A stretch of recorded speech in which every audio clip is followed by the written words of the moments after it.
Buen día, mi nombre es Luis Ramos. En esta oportunidad vamos a hablar sobre la economía venezolana. En este sentido, antes de profundizar, hablaremos sobre en qué consiste la ciencia económica. ¿Qué son las ciencias económicas?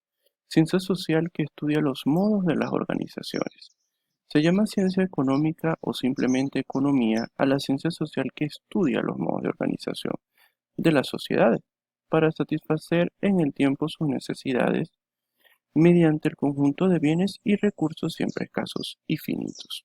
En otras palabras, se trata del estudio de la producción, extracción, intercambio, distribución y consumo de bienes y de servicios en una sociedad y una época determinada, así como de los contextos que acompañan a toda actividad económica, tales como el gobierno, la administración, la sociedad, las finanzas, la cultura y todas las demás áreas en las que la economía tiene más o menos aplicaciones.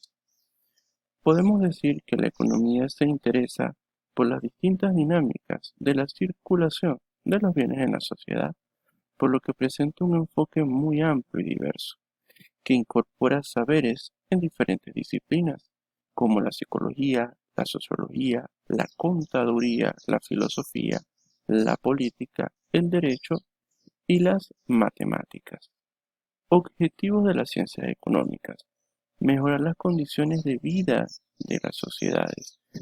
El objetivo fundamental de la economía es siempre mejorar las condiciones de vida de las sociedades a través de la comprensión de sus procesos financieros y de consumo, que se podrán hacerse más eficientes y democráticos. Esto pasa, obviamente, tanto por una economía experimental que persigue soluciones concretas, como por una más filosófica y más histórica, que aborda el tema desde una perspectiva más general. Importancia de las ciencias económicas. La economía es uno de los principales campos de estudio de la sociedad moderna. Como hemos dicho, la importancia que tiene la organización y control de dinámicas productivas en un mundo que promete ser cada vez más complejo desde una perspectiva financiera y social. La revolución industrial del siglo XIX y luego la globalización de la economía a finales del siglo XX generaron un énfasis importante en las ciencias económicas, dada la necesidad de pensar métodos de producción y distribución de la riqueza en un mundo cada vez más poblado por los seres humanos. ¿Cómo explicar la catástrofe económica venezolana? Caída del PIB.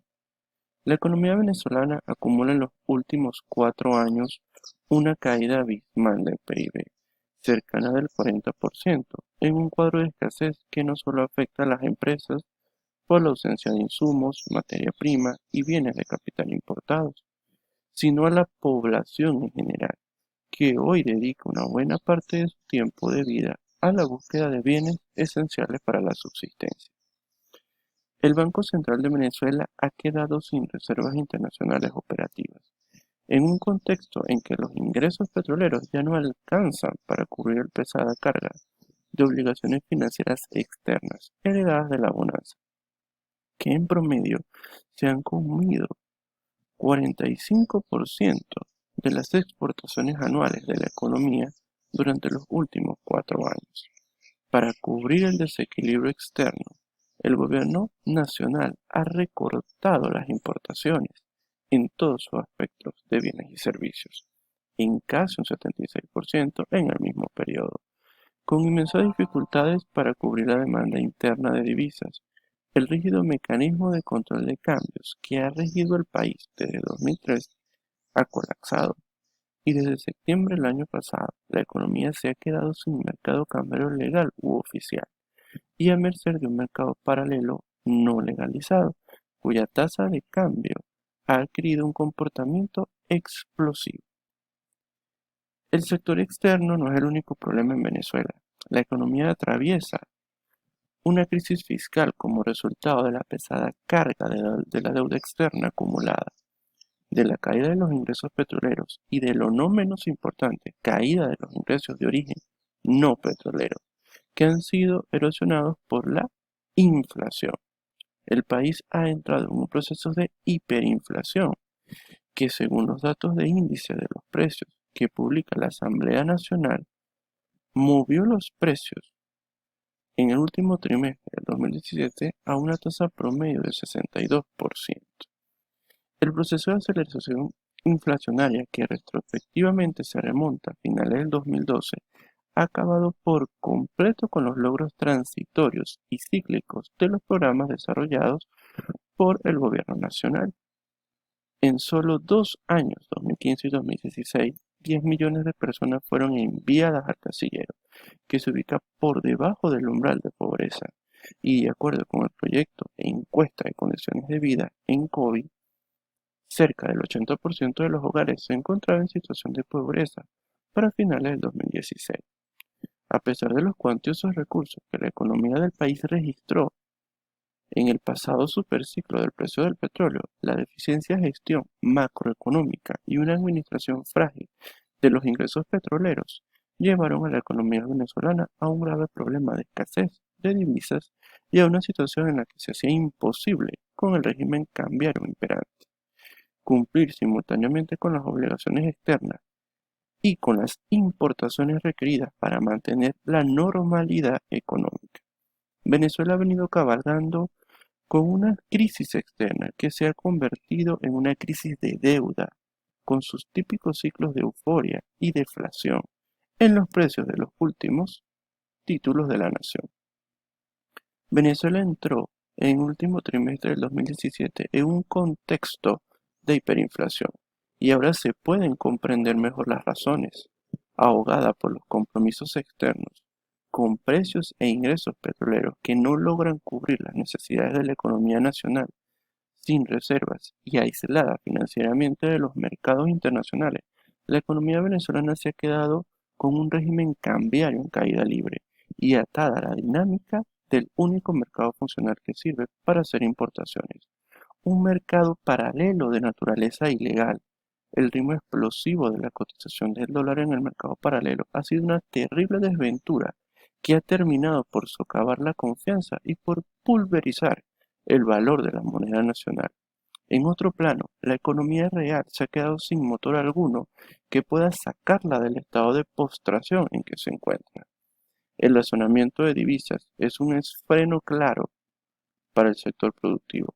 La política cambiaria es igual una remora al sector público, se ha quedado sin recursos para promover una recuperación, y el sector privado, la destrucción económica y el clima de controles han sido hostiles, que no hay forma de estimular mayores inversiones. En este sentido, no estoy de acuerdo con las reglas económicas aplicadas por el gobierno nacional. Un claro ejemplo fue la expropiación de empresas privadas. Actualmente un ejemplo muy claro lo tenemos con la empresa Lácteos Andes, la cual está enmarcada en una red de corrupción, donde no hay producción, donde los empleados no les alcanza el salario, no invierten en materia prima y el deterioro de las instalaciones es muy evidente.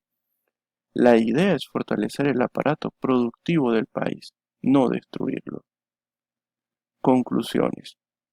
Los controles de precios deberán ser abolidos ya que son difíciles de mantener en la situación actual. Claro, este ejemplo lo vivimos cuando los productos regulados, la cual ocasionó escasez de los mismos, y esto originó lo que llamamos bachaqueo, lo cual ocasiona que los precios sean más elevados. La seguridad jurídica para inversiones o inversionistas nacionales y extranjeros y la privatización de empresas del Estado. Necesitamos seguridad para invertir y empresas del Estado que no produzcan que las vendan a empresarios y que nuevamente se reactiven para generar fuentes de empleo, mejorar producción. Hay que garantizar de una manera política que la inversión que se haga dentro del país es una inversión segura, que no va a ser expropiada más adelante, para que así se pueda dar garantía y de alguna manera haya más estímulo y haya un grado pues de interés de seguir invirtiendo en un país como el de nosotros, el cual pues es rico en muchos recursos naturales.